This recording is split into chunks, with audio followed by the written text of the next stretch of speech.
اردو ادب کی اصطلاح میں علم بیان ایسے قاعدے اور ضابطوں کے مجموعے کا نام ہے جس کو جان لینے کے بعد ہم ایک ہی بات یا مضمون کو مختلف طریقوں سے ادا کر سکیں اور ان میں ہر طریقہ دوسرے سے زیادہ مؤثر اور واضح ہو، اور اس کا مقصد یہ ہوتا ہے کہ کلام کو سمجھنے میں غلطی کے امکانات کم ہوں اور معنی میں خوبصورتی پیدا ہو۔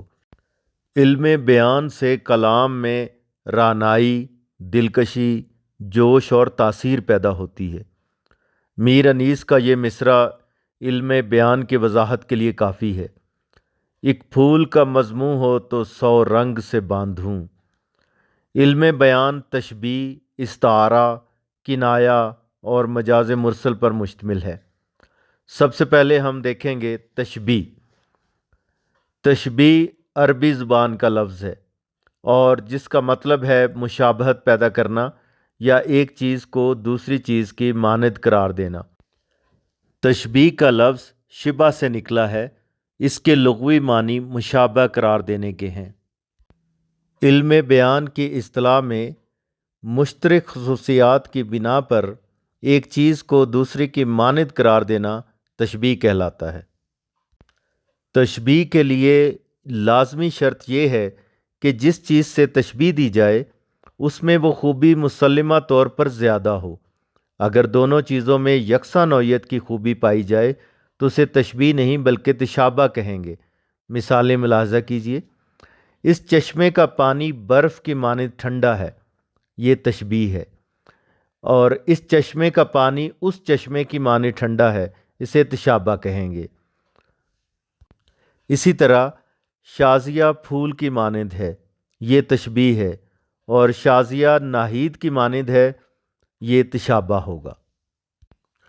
کیونکہ برف کی ٹھنڈک اور پھول کی خوبصورتی کو تو سبھی تسلیم کرتے ہیں، جبکہ کسی عام چشمے کے پانی کی ٹھنڈک یا کسی عام لڑکی کے حسن و جمال کا یقین سب کو نہیں ہوتا۔ اب کچھ شعری مثالیں دیکھیں۔ نازکی اس کے لب کی کیا کہیے، پنکھڑی ایک گلاب کی سی ہے۔ اس شعر میں محبوب کے ہونٹوں کی خوبصورتی کو بیان کرنے کے لیے اس کو گلاب کی پنکھڑی سے تشبیہ دی گئی ہے۔ آیا ہے تو جہاں میں مثال شرار دیکھ، دم دے نہ جائے ہستی ناپائیدار دیکھ۔ اس شعر میں انسانی زندگی کے فانی ہونے کو بیان کرنے کے لیے اسے شرار یا چنگاری سے تشبیہ دی گئی ہے۔ پھولوں کی طرح چاکے گرے باں ہی رہے ہم، برسی نہ مگر ہم پہ تیرے پیار کی شبنم۔ اس شعر میں شاعر نے چاکے گریبان ہونے کی وجہ سے خود کو پھولوں سے تشبیہ دی ہے۔ جگنو کی روشنی ہے کاشانہ چمن میں، یا شمع جل رہی ہے پھولوں کی انجمن میں۔ اس شعر میں شاعر نے جگنو کو اس کی روشنی کی وجہ سے شمع سے تشبیہ دی ہے۔ بزم عدو میں صورت پروانہ دل میرا، گو رشک سے جلا تیرے قربان تو گیا۔ اس شعر میں محبوب کی محفل میں جلنے کی وجہ سے اپنے دل کو پروانے سے تشبیہ دی ہے۔ آدمی بلبلا ہے پانی کا، کیا بھروسہ ہے زندگانی کا۔ اس شعر میں شاعر نے انسانی زندگی کے فانی اور مختصر ہونے کی وجہ سے پانی کے بلبلے سے تشبیہ دی ہے۔ اب کچھ نثری مثالیں دیکھیں۔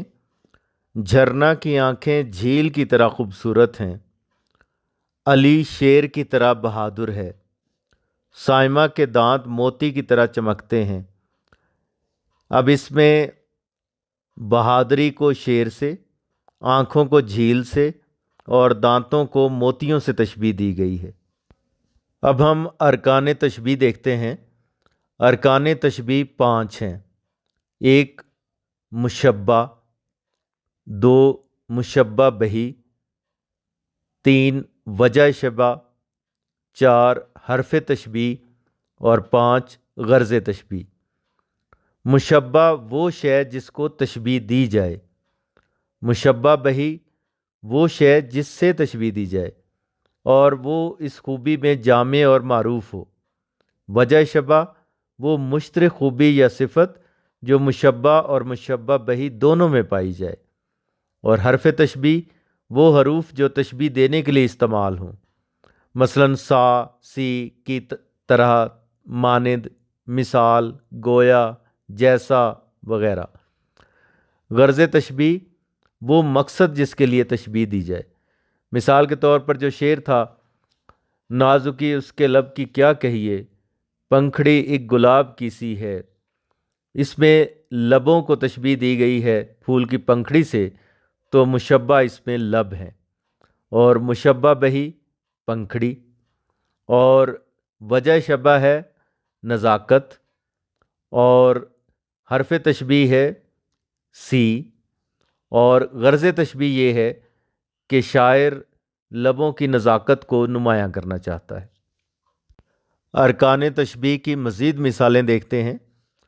میرا بیٹا چاند جیسا ہے، اس میں مشبہ بیٹا ہے، مشبہ بہی چاند، وجہ شبہ خوبصورتی، حرف تشبیہ جیسا، اور غرض تشبیہ ہے بیٹے کی خوبصورتی بیان کرنے کے لیے تشبیہ دی گئی۔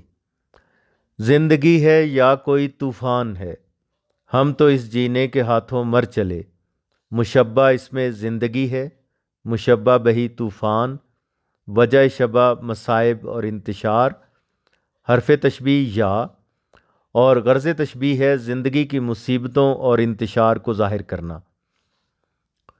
جو نور نظر تیرا قصور تھا، پیش نظر جدھر گئے ہم، تیرا تصور مشبہ، مشبہ بہی نور نظر، وجہ شبہ رہنمائی کرنا، حرف تشبیہ جوں، اور غرض تشبیہ ہے اللہ کا تصور ہمیشہ ہماری رہنمائی کرتا ہے۔ جہاں میں اہل ایما صورت خورشید جیتے ہیں، ادھر ڈوبے ادھر نکلے، ادھر ڈوبے ادھر نکلے، اس میں اہل ایما مشبہ، خورشید مشبہ بہی، ڈوبنا پھر نکلنا وجہ شبہ، صورت حرف تشبیہ، اور اہل ایما کے عروج و زوال کو بیان کرنا غرض تشبیہ ہے۔